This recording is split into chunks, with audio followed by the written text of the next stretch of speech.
La colaboración de...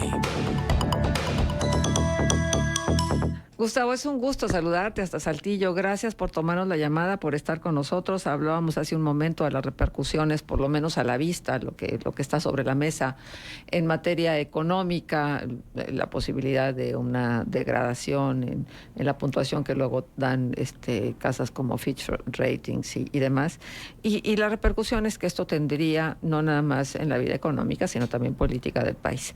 Gracias por estar con nosotros y esta pausa que ha puesto el presidente en la relación con Estados Unidos y Canadá y esta defensa que ha hecho el propio Estados Unidos de su embajador Ken Salazar, a quien apoyan. ¿Qué nos dice? ¿Cómo lo traducimos? ¿Qué sigue en esta historia? Marcela, Manuel, muy buenos días, agradecido por la invitación y encantado de escucharlos nuevamente. Pues sí, en efecto, Marcela, el presidente López Obrador, en una declaración el pasado lunes, pues dijo que pondría en pausa las relaciones con Estados Unidos y Canadá en respuesta a las críticas sobre la reforma al Poder Judicial en nuestro país. Esta acción va más allá de una simple retórica y representa un desafío directo a las normas diplomáticas que se han establecido para mantener el orden. Es importante recordar que esta no es la primera vez que el presidente utiliza esta táctica diplomática, por decirlo menos, cuestionable. En 2022 propuso una pausa similar en las relaciones con España, lo que demuestra pues ya es un patrón preocupante en la actitud del presidente en la conducción de la política exterior del país. Debemos destacar que en el ámbito de las relaciones internacionales, Marcela, Manuel, regidas por la Convención de Viena sobre las relaciones diplomáticas, no existe ese concepto de pausar las relaciones.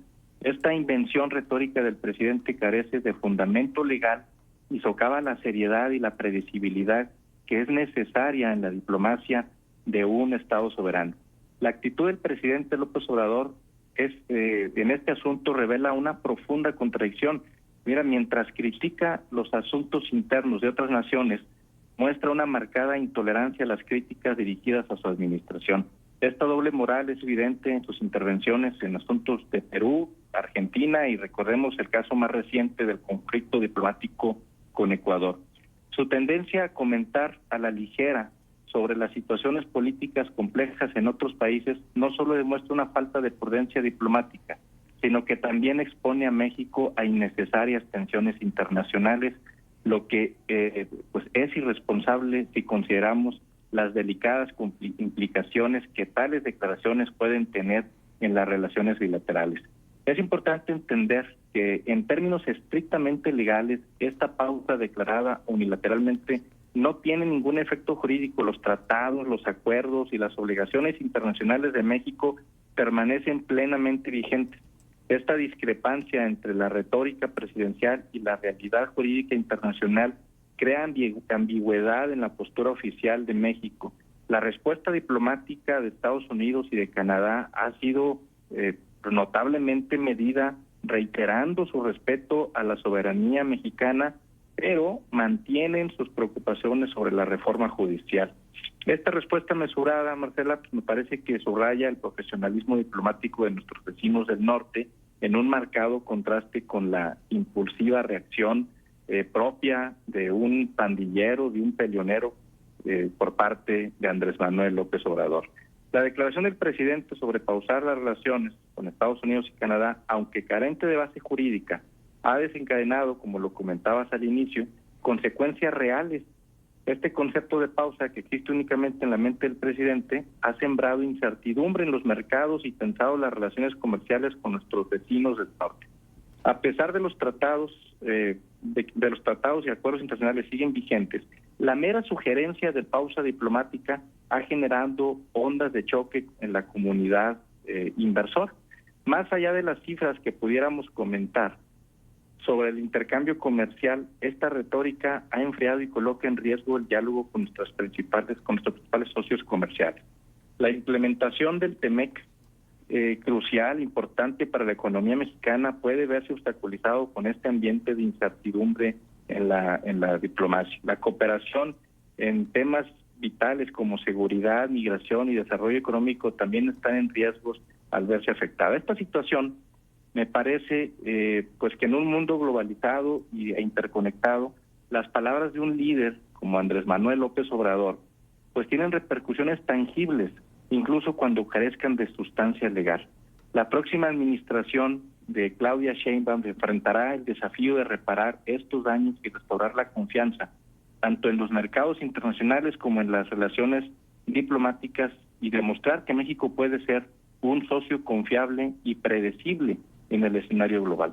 Solamente el tiempo dirá si esta transición que inicia ya el próximo mes, el 1 de septiembre, marcará el inicio de una nueva era de pragmatismo diplomático o si las tensiones persistirán complicando aún más la posición de México en un mundo más complejo e interconectado. Hasta aquí mi comentario. Gustavo, ¿qué pasaría si realmente, como se especula o se predice, que las negociaciones del TEMEC se posterguen y que sean 6 años antes de que se revise el tratado? ¿Se va a hacer viejo? ¿No vamos a estar a la vanguardia y entonces el famoso nearshoring nos va a pasar de largo? ¿Qué pudiera suceder si no se revisa el tema como se tendría que estar revisando con esta asiduidad y esta constancia? ¿Qué pasaría? Pero, o sea, al final me parece que la revisión del TEMEC se va a dar y ambos países se van a sentar a negociar cuáles son las condiciones y las cláusulas de este tratado, porque como socios comerciales, Estados Unidos y Canadá son importantes para nuestro país, pero también nosotros lo somos para ellos, y a nadie le conviene romper o pausar, como lo dice el presidente, las relaciones entre los países. Tan es así, el presidente sabe muy bien que las consecuencias legales, pues que no había consecuencias legales en esta declaración, y por eso el día de ayer me parece que también sale a decir que esta pausa solamente es con los embajadores y no con los gobiernos de estos países, porque pues, al ver las consecuencias o la incertidumbre que genera en los mercados, pues trata también de salir a controlar un poco esto. Pero la revisión y estas negociaciones tienen que darse, mira, tan solo algunos datos de lo que representa para México el Tratado de Libre Comercio, el TEMEC. El 55% del PIB de México depende de la relación con Estados Unidos y Canadá. 12 millones de empleos asegurados por el ISSSTE dependen de estos negocios que tenemos con estos gobiernos de Estados Unidos, con la industria proveniente de allá. Tan solo en Coahuila, entre el 75 y 80% de la producción de autopartes se exporta a Estados Unidos. Estados Unidos y Canadá representan más del 66% de la inversión extranjera directa en Coahuila. Entonces, pues una situación como esta, pensar que no sería una revisión o que que no se llevaría a cabo, me parece improbable. Sin embargo, lo que sí pienso que puede ocasionar este ambiente de incertidumbre provocado por la iniciativa de reforma, y que finalmente se va a concretar la reforma al Poder Judicial, esta incertidumbre que les causa a los inversionistas extranjeros, principalmente de Estados Unidos y Canadá, pues sí puede provocar que pues se puedan establecer medidas más duras o aranceles más altos en respuesta a estas declaraciones por parte del presidente.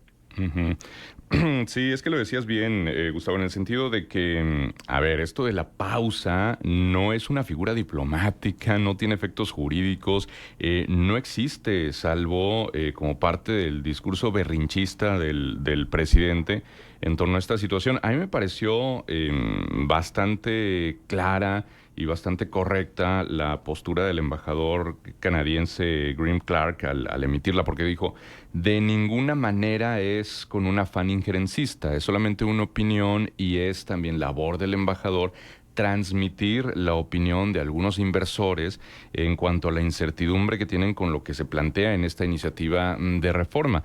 Totalmente correcto y totalmente en su papel, pero bueno, sabemos que el presidente López Obrador tiende a tener estas sobrereacciones un tanto paranoides en el sentido de que es injerencismo, no se pueden meter con la soberanía del país. O sea, visiblemente molesto el presidente al emitir estas declaraciones. Y esto nos da una muestra, Gustavo, de que no se entiende la política exterior Y que aparte la política exterior en este sexenio no es que haya sido del todo pulcra. ¿O tú cómo evalúas el manejo precisamente de la política exterior de México en lo que ha sido este sexenio? Que, por ejemplo, ha habido varios cancilleres. En su momento Marcelo Ebrard fue secretario de Relaciones Exteriores, ahora mismo pues Alicia Bárcena. Pero ¿cómo se ha conducido México de cara al mundo? A mí me parece que de una forma institucionalmente no del todo correcta. No, totalmente. Mira, ya lo decía, no es la primera vez que esto sucede. Pasó en el 2022, cuando el presidente propuso también una pausa en las relaciones con España, criticando también a empresas españolas por supuestos abusos en el país. Pero no ha sido el único caso el de España.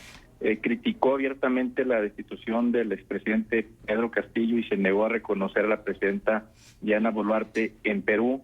En Ecuador generó una crisis diplomática al ofrecer asilo al expresidente Jorge Glass, lo que llevó a la ruptura de las relaciones diplomáticas. En el caso de Javier Milei en Argentina, ha criticado las políticas económicas de Milei. En Colombia tuvo también desencuentros con el expresidente Iván Duque. En el caso de Bolivia, opinó sobre el proceso electoral. Imagínate que alguien de Estados Unidos o Canadá o cualquier otro país hubiera hecho lo mismo y opinado sobre el proceso electoral de nuestro país. Pues quién sabe qué habrá pasado y qué declaración hubiera dicho el presidente, pero él sí lo hizo en el caso de Bolivia, y no solo eso, sino que pues le dio, recordemos, ofreció asilo a Evo Morales en el caso de Bolivia. Entonces, esta actitud incongruente de doble moral del presidente, pues ha sido una constante fue una constante en los sexenios. Estamos a unos días de que termine, y se caracterizó por eso, por un desprecio, me parece a mí, de la política, de la diplomacia, de las relaciones con otros países. No le interesaba, porque me parece que él tenía claro que a quien le estaba hablando era un segmento del país, de la población, que pues al final pues no le importa mucho, o tal vez no se alcance a comprender cuáles son las implicaciones que pueda tener pues el no tener unas buenas relaciones con otras naciones. Sí. Y, por ejemplo, ese episodio donde se tardaba en felicitar a Joe Biden por el triunfo electoral, bajo el argumento de que primero tenían que aclararse todas las cuentas y que se oficializara todo, y se le criticó por si esa postura era una especie de espejearse con Donald Trump, ¿no? Pero bueno, mientras a Joe Biden no lo felicitaba reconociendo el triunfo, por un lado, ahora en estas últimas elecciones en Venezuela, si bien evitó felicitar directamente a Maduro o reconocer el triunfo, pues sí felicitó al pueblo de Venezuela, que porque no hubo violencia en las elecciones, ¿no? Entonces ahí está como el cariz distinto. Nos están quedando 40 segundos, Gustavo, no sé si desees cerrar con algún comentario. No, pues agradecer la invitación, Manuel, Marcela, y pues esperemos que el inicio de esta administración de Claudia Sheinbaum, que me parece que está entre continuar con demostrar lealtad al legado del presidente, y esta actitud en algunos casos que me parece que tiende a mediar, que tiende a matizar algunas de las cosas, pues sí tenga un efecto y que vivamos un escenario distinto a partir del día 1 de septiembre que entre la nueva administración. Pues esperemos que así sea, pues estaremos al pendiente ya comentando los pormenores en los siguientes días. Bueno, pues lo estaremos platicando. Gustavo, te mandamos un abrazo. Gracias, hasta luego. Hasta luego. Es Gustavo Espinosa Padrón, especialista en administración pública y políticas públicas. Vamos a la pausa, 8:48, regresamos enseguida. Contextos. El programa líder en la radio hablada en La Laguna.